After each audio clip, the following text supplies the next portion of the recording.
na umalis na sa PVL at goodbye na sa Creamline.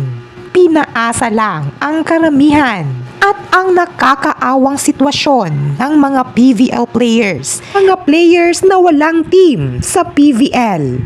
Lahat ng yan ay atin nang alamin ngayon. Magsisimula na nga ang pagbabalik ng inabangan at na-miss nating lahat, ang PVL on tour.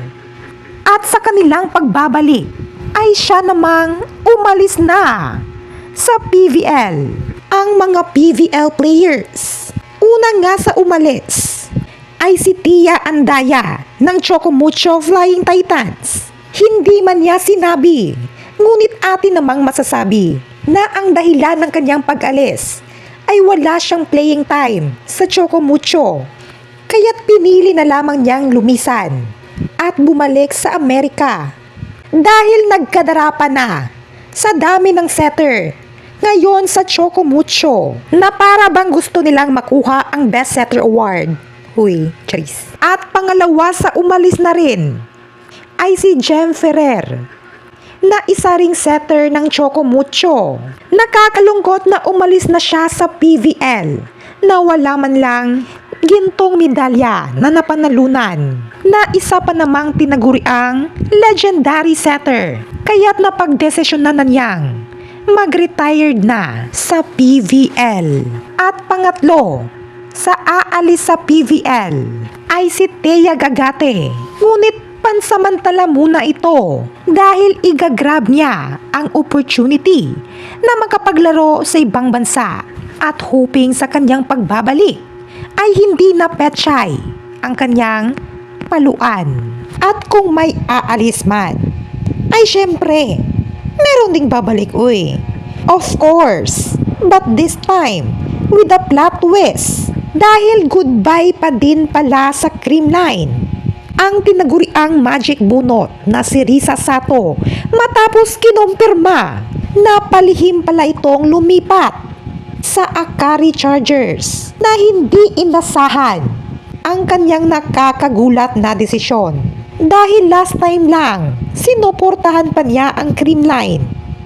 Kaya nakakabigla at of course nakakaiyak dahil hindi na talaga babalik ang nag-iisang magic bunot ng Creamline. Malaking kawalan pa rin talaga si Risa para sa Creamline. At susunod naman sa hindi natin lubos na inaakala na posible pa din talagang mangyari na OMG na magbabalik pala si Jaja Santiago sa PVL at piniling maging ka-teammate ang Creamline at lingid sa kaalaman ng karamihan magiging import si Jaja para sa Creamline sa darating na PVL Invitational Conference. At doon na lamang natin siya makikitang maglaro para sa PVL. Dahil pagkatapos niyang maglaro sa Japan V-League, ay sa Amerika naman niya ipagpapatuloy ang kanyang volleyball career. Samantala, kung si Jaja, labis na pinagpala, ay siya namang kabaliktaran sa mga nakakaawang PVL players na mapahanggang ngayon ay wala pa ring nahanap na bagong team. Lingid nga sa ating kaalaman, magbabalik na ang PVL. Kaya't narito ang mga PVL players na wala pa ring team mapahanggang ngayon. At una nga sa listahan ay ang mga players na nadisband sa Signal HD Spikers na sina Giselle C, Chinchin Basas, Pearl Dinura, at Ethan Arce. At pati na rin si Heather Ginoo na former standout noon ng FEU Lady Tamaraws. At isa din sa nakakagulat na wala pa ring team ay si Danny Ravena na biglang inalis sa Akari Chargers. Inapa naman niya ang manager ng Akari na si Muzi Ravena. At susunod, ang player na wala pa ring team ay sina Marian Buitre at Joy Dacoron.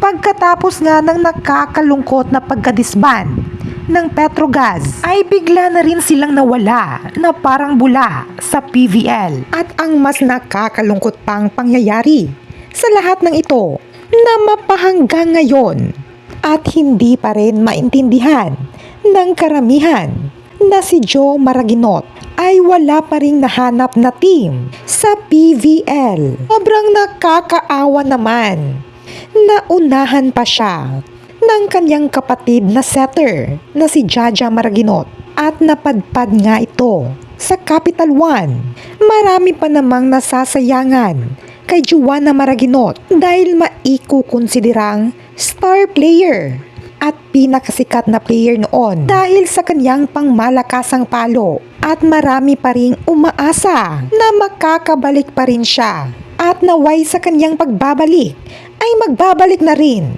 ang kanyang kumpiyansa at kung sino talaga siya dati pa. Ito na rin ata ang nangyayari ngayon sa dating Ateneo player na si Faith Nisperos na bigla ring nawala ang kanyang laro pagtungtong sa professional na liga. At ani pa nga niya sa interview, sobrang nasaktan siya na ang kanyang mga dating ka-teammate na sina Vanny Gandler at Bella Belen ay lalong sumisikat at umaangat sa larangan ng volleyball dito sa Pilipinas. At habang siya daw ay na-stuck na lamang at hindi na umuusad. Kaya't payo ng iilan, baka pwedeng lumipat na lamang si Faith Nisperos sa ibang team at baka sakali doon pa niya mahanap ang kanyang nawalang laro. Kayo, ano ang masasabi niyo patungkol dito? Please comment down below.